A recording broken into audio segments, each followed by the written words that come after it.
ሰላም ሎማዓንቲ ከባቢ ኣብ ስኬትካ ተፅዕኖ እኒአዎ ድዩ ዝብል ነገር ንርኢ ኢና።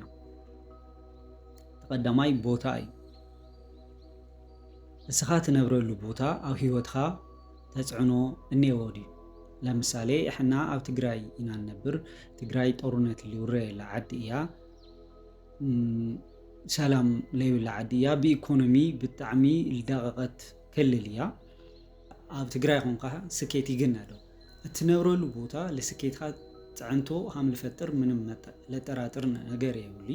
ኣብ ትግራይ ኮንካ ስኬታማ ንምኳን ብጣዕሚ ከቢድ ዝኮነሉ ኩነታት እዩ ተፈጢሩ እኒኦ።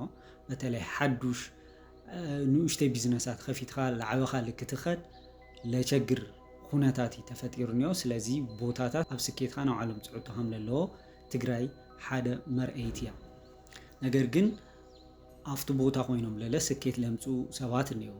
ኣብ ዙርያካ ዘለዉ ኣዕርክቲ ኣብ ስኬትካ ተፅዕኖ እኒአዎም እዩ። ብዛዕባ ስኬት ለውግዑ ተኮይኖም፣ ብዛዕባ ለውጢ ለውግዑ ተኮይኖም፣ ብዛዕባ ቢዝነስ ምፍጣር ለውግዑ ተኮይኖም፣ ብዛዕባ ሓዱሽ ነገር ምሕሳብ ለዋግዑ ተኮይኖም፣ ብዛዕባ ዝተሳክዐሎም ሰባት ተኣኪቦም ለዋግዑ ተኮይኖም፣ ምዚኣቶም ብልባዕልካ ቁፅሪ እስኻ ልኦም ና መምሳል ተፈጥራዊ ባህሪ እኒአና።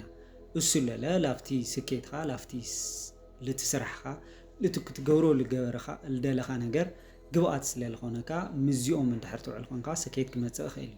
ምስቶም ስለ ሕማቅ ዘይና ምንም ለውጢ ክተምፅእ ከም ዘይትኽእል፣ ምንም ክትገብር ከም ዘይትኽእል፣ ምንም ለውጢ ክህሊ ከም ዘይክእል ጥራሕ ለውግዑ ሰባት ስግኣታት ለውግዑ ሰባት ምስኦም ዙርያ ትውዕል ተኾንካ ከም ኢንፎርሜሽን ቶም ዜናታት ምስማዕ ሓደ ነገር ኮይኑስ ግን ኢነርጂካ ኩሉ ኣብኡ ተዕልፍ ተኾንካ ግን ኣብ ስኬትካ ዓብይ ተፅዕኖ ክፈጥር ይኽእል እዩ።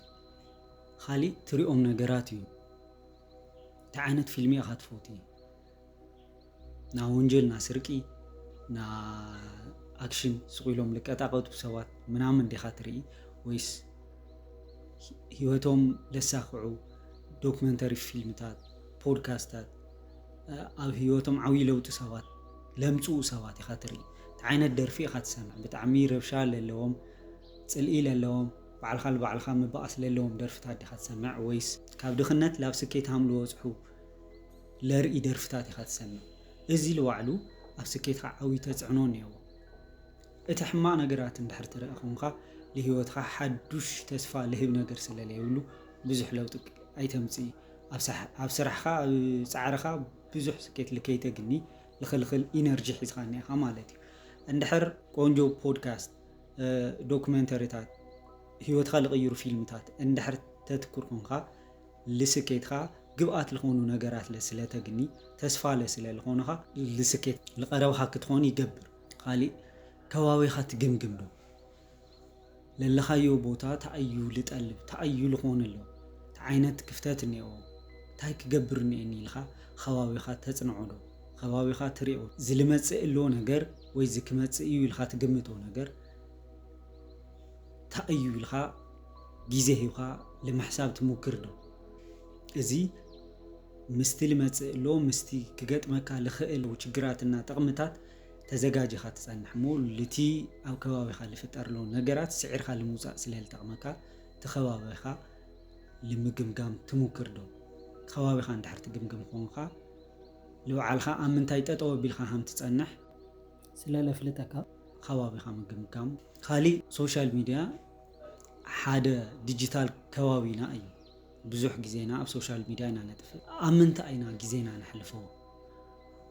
እንትና ምስ እንትና ተመርዒዩ ተፃሊኡ ከምዚ ኮይኑ ኣብ ልብሉ ኣብ ልባዕልና ብጣዕሚ ነዝናንለና ኣብ ልመስሉና ነገራት ዲና ነትኩር ኣብኡ ዲና ኢነርጂና ነሕልፍ ወይስ ሓዱሽ ስኪል ሓዱሽ ትምህርቲ ሓዱሽ ነገር ነግንየሉ ነገር ኢና ነትኩር? ወይስ ስኬት ዝተሳክዐሎም ሰባት ሃመኢሎም ከም ተሳክዐሎም እንታይ ከም ዝገበሩ ኢና ነትኩር? ዲጂታል ከባቢና እንሪኦ ነገር እንሰምዖ ነገር ለኣና ናብ ምልዋጥ ሓይሊ ብጣዕሚ ብልዓበየ ኩነታት እዩ እኒኦ። ልዕሊ ከባቢና ኣይኮይኑ እኒኦ ሎሚ ዲጂታል ዝኾነ ከባቢና ልዕሊ እቲ ፊዚካል ዝኾነ ከባቢና ልዕሊ እቲ ሪያሊቲ ዝኾነ ከባቢና ብጣዕሚ ተፅዕኖ ዝፈጥር እዩ ስለዚ ንሪኦ ነገር ልስኬትና ፅዕንቶ ክፈጥር ይኽእል እዩ ፅቡቕ ትርኢት ኮንካ ስኬትካ እቶም ትምህርትታት እቶም ተሳክዐሎም ሰባት ትርኢት ኮንካ ልስኬትካ ዝቐረብካ ኮንካ ትመፅእ ከዝለል ሕማቕ ነገር እንድሕር ትርኢ ኮንካ ብጣዕሚ ንባዕልካ ኣብ ምዝንናይ ግዜካ ተሕልፍ ተኾንካ ምንም ዓይነት ለውጢ ንምምፃእ ዝግጁ ክትኾን ኣይትኽእሊ ኩሉ ግዜ ናያቶም ዝኸድዎ መገዲ ዝሰተይዎ ምግቢ ምናምን ላርኣኻ ክትውዕል ይገብረካ ማለት እዩ ስለዚ እቶም ላዘርዘርናዮም ዝመፃና ነገራት